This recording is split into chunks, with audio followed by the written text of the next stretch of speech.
That looks like Dad's RV. It shouldn't be here. It should be at the campsite. She's a character that has a lot of depth, even though she is the one that lives in your mind. Grant? Dad? It's Casey. The main character in Broken Spectre is Casey. She's a very capable woman who lost her father at a young age under mysterious circumstances. The reason she doesn't have closure is the reason she embarks on this journey in the first place, to actually figure out, like, what is this call? Let me just check one more time, maybe he's there, because there's sort of a shred of a hope. If I'm going to find him, it has to be now. Part of her journey is always wishing that he was just around that corner. So she spends a good portion of this game like working through her own past trauma. She was abandoned as a child on this mountain long ago, and these are bringing back some really terrible memories for her. But she also is an incredibly capable mountaineering. She's climbing up ice cliffs. She's got some survival skills. She's been in these particular woods on this mountain before. She's not just some random person who can find some climbing gear and get up a mountain.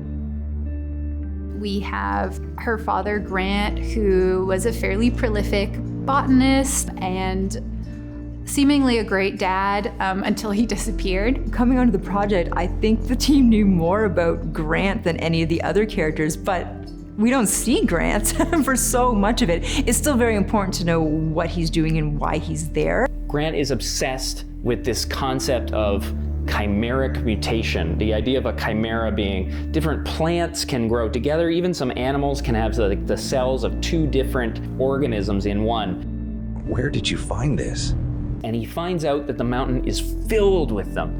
And so he's realizing that this is like a massive breakthrough. He's got to be able to capture this. This is like his Darwin moment.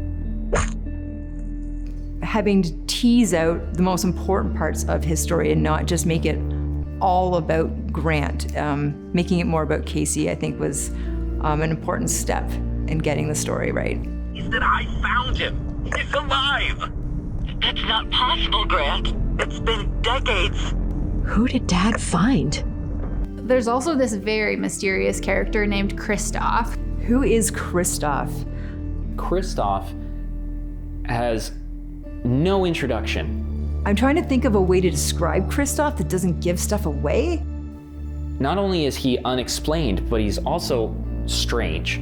Starts off being kind of charming and then becomes increasingly unhinged. Christoph says things that don't seem to make sense. He's always musing about the nature of time and thinking about what an honor it is to be climbing this mountain. And it's almost as if he's reciting from some kind of Bible. Not all who seek answers are worthy. The mountain decides when your time is at an end. I had to pull out the stuff that was like, what does Casey need to know about Christoph? So that it wasn't all backstory, that how did it connect to Casey's story? Dad, wait! We wanted to make that experience of inhabiting somebody who is capable and smart and still gets sucked into this awful situation, something that will really resonate with the players.